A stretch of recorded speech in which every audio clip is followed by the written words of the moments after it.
Yo, what's good? It's your boy Bike with another video. Today we are going to be looking at a few ways of how I blend inside of Clip Studio Paint. Let's get into it.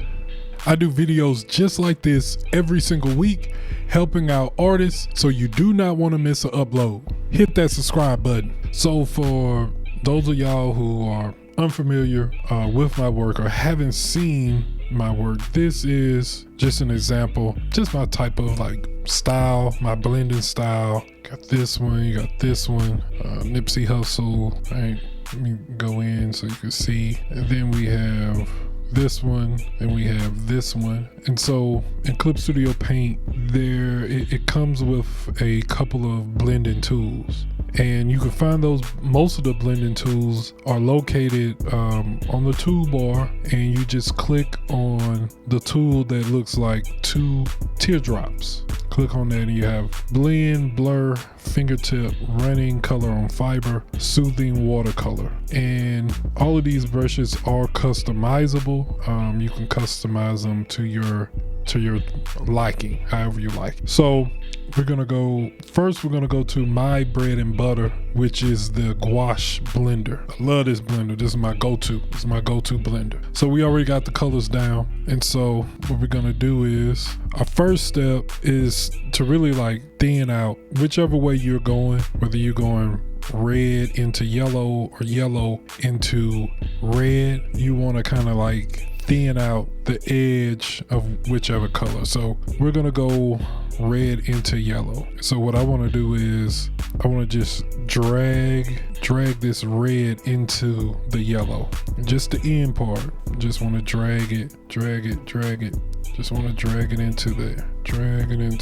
And as you can see, it's leaving what I like to call is residue or texture. Let me zoom in a little bit more so y'all can see it. See, it's leaving texture. Every mark is leaving texture. It's not a clean blend, and it's leaving texture. I love that. It gives off this kind of realism type of look, painterly type of look. And as y'all can see, I got it adjusted to my liking because this is my bread and butter. So I go back over it like just in small circles.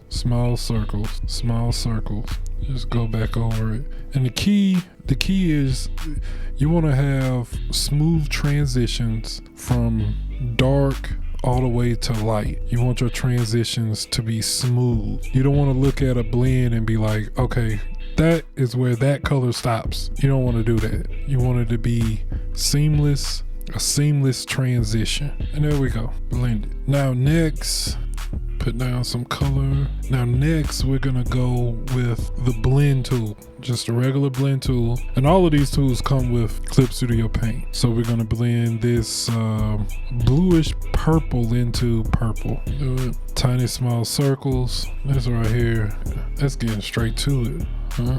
This brush ain't got time to play. It's getting straight to it. But as you can see, you could blend just like that. Right? And if I was to erase, that's a pretty good blend in a short amount of time. So let's go bike and let's use the blur. Now the blur, I don't use this often. This is like, I use the blur like special situations where you have to use the blur, or you need to use the blur when you don't have, I guess, room to kind of like blend out the colors or whatever. You just want a quick blend, then I would just blur it like this. And it's not good to use this for everything, because your drawing gonna end up looking kind of crazy. But that's the blur, right? That's the blur. The blur doesn't really push the color. It just blends it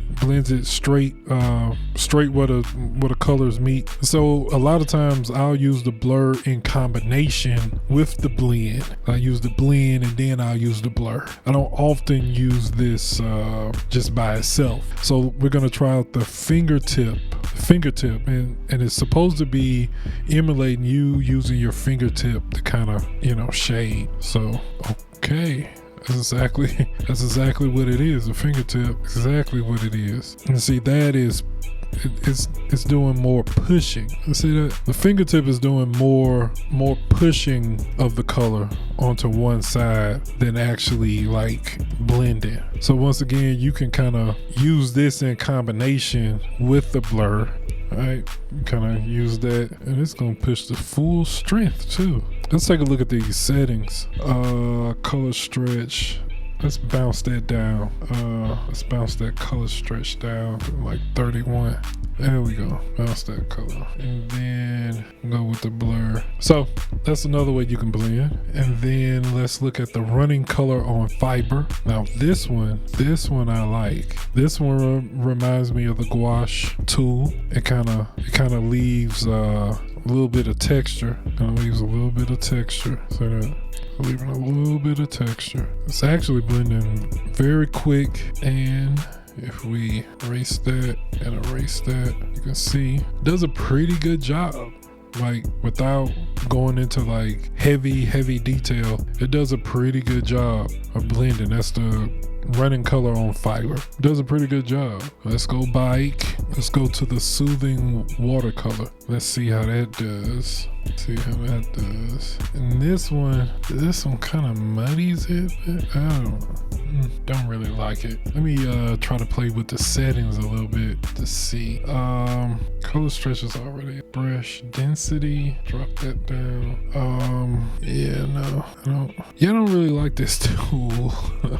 I probably would have to do this in combination with the blur tool. So I hope you got some type of value out of this video today. If you did, hit that like button, smash that subscribe button, and as always, I'll holler at you next time. Believe that.